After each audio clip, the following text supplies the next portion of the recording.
The government vows to stamp out corruption. That's our top story in your Barbados Today News Update for Tuesday, July 10th. So glad you could join us. I'm Fernella Wedderburn.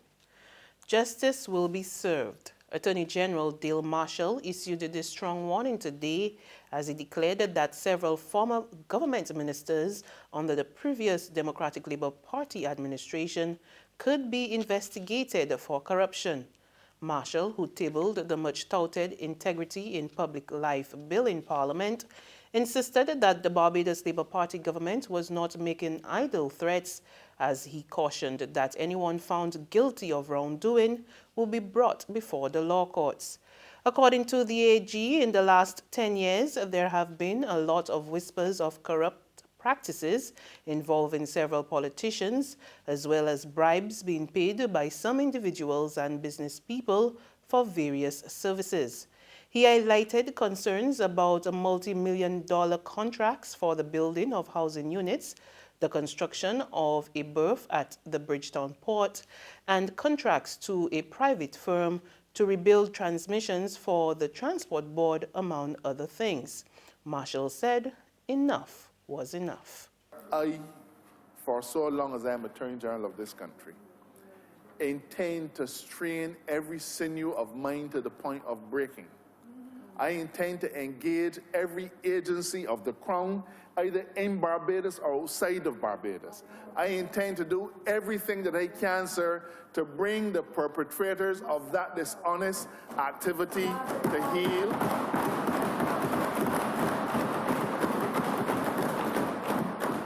Because, sir, by engaging in that kind of dishonest conduct, they have robbed you, they have robbed me, they have robbed our children, they have destroyed this economy, and they have given Barbados a bad name. And I, for one, will have none of it. Marshall also disclosed that a special team will be set up to spearhead the fight against corruption. The courts are going to be involved, and I want to say that I've already begun to put together a team of individuals to advise and to help to direct the process. And let me say that this work will not be done by public servants. I have got the permission of the Prime Minister to engage such skills as I need from outside of the public service, and even from outside of Barbados, to be able to help us to ferret out the incidences of corruption in Barbados that we know about, sir, but for which we have no proof. Meanwhile, opposition leader Joseph Atherley praised the government for sticking to its promise to bring the legislation, but he's not happy with the fines outlined in the bill, which he said have been lowered.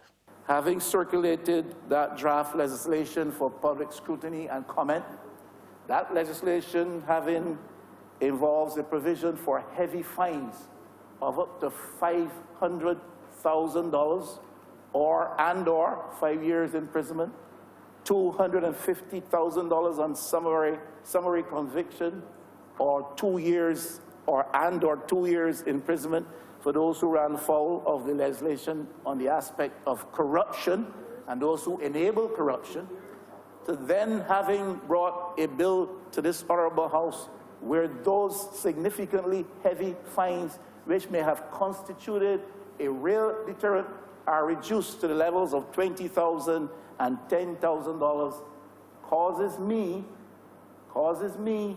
and I echo the sentiment that I hear coming from John Public, causes the public to think that we are not absolutely serious about this. Because you cannot provide legislation which outlines clearly breaches and then provide for fines which constitute no more than a slap on the wrist. There are strong signs that government is willing to reach a settlement in the controversial judicial review against the proposed Hyatt Hotel on Bay Street, which was brought by social activist and attorney-at-law David Comissiong back in 2016. Comissiong, who was recently appointed as Barbados's ambassador to CARICOM in the Mia Mottley-led government, made the disclosure at a Clear the Air news conference this morning amid concerns about a possible conflict of interest. Comissiong revealed that he has received hints that government is willing to settle the matter out of court. I have also received hints that the Barbados Labour Party administration may very well concede that a project of this nature required the holding of an environmental impact assessment. And if they come to that position, that would not surprise me, because this is blindingly obvious. Barbados is open for business. That's the assurance from Minister in the Ministry of Foreign Affairs and Foreign Trade, Sandra Husbands. She made the comments while addressing the launch of a new web portal from the Caribbean Export Development Agency called Sea Intelligence. In spite of our economic challenges, Barbados remains open for business, and we are on the road to rebuilding our national credit rating and providing investors with the confidence necessary to bring their capital and business to our shores. Therefore, the portal for potential investors, providing them with the information to make sound business decisions and linking them to the main suppliers of goods in our country and the region, will bring benefit to Barbados. Sea Intelligence is a one-stop shop which gives Caribbean businesses all the information they need to venture into export markets. It also provides extra-regional investors with details on Caribbean markets. Minister Husbands said the government is willing to work with any international agency keen on helping local businesses expand their horizons. We stand ready to work with every organization, Caribbean Export, European Union, whoever are the other players in Barbados, to work with you to help us get export ready.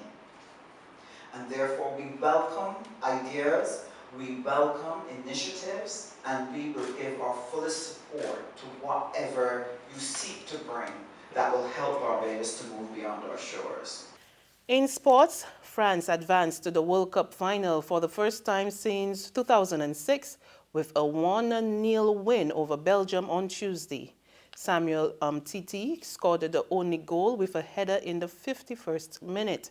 France, the 1998 champions and the 2006 runner-up, will play either Croatia or England in Sunday's final in Moscow. There's regional and international news after this short break.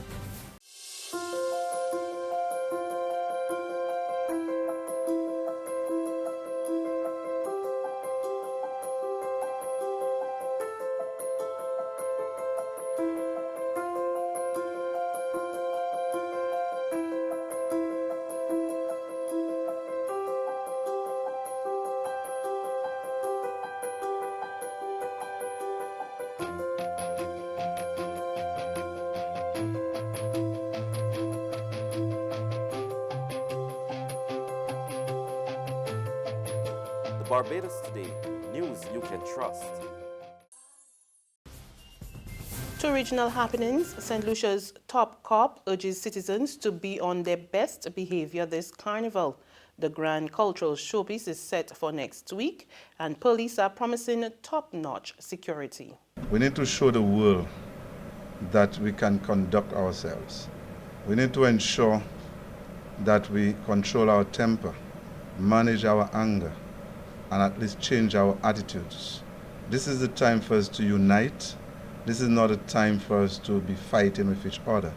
I will have a number of police officers out there. The Carnival will be fully policed, so if you believe that anyone has infringed your rights or you believe that anything is done to you, rather than taking action into your own hands, I would urge that you at least speak to a police officer, make a report, and let's show the world that this is the time we're going to unite and we can unite. We've been doing that within the past few years. I think we've had successful Carnival activities, and I'm looking forward and hoping that this year we can again have a successful Carnival. And further afield, divers in northern Thailand have rescued all 12 boys and their football coach from flooded caves 17 days after they were trapped underground. Their plight and the massive, dangerous 3-day-long operation to free them gripped the world's attention. The group was cut off on June 23rd after heavy rains flooded their way back out. And we get more in this report from Reuters Television.